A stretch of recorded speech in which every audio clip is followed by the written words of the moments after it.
فكر المقابر حواليك. فين الأموال اللي عنده براج واللي عنده أراضي واللي عنده عماير واللي عنده فدادين؟ خدوا معاهم إيه؟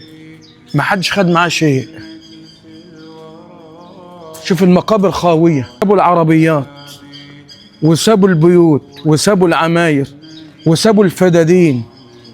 هي دي الحقيقة التي لابد منها.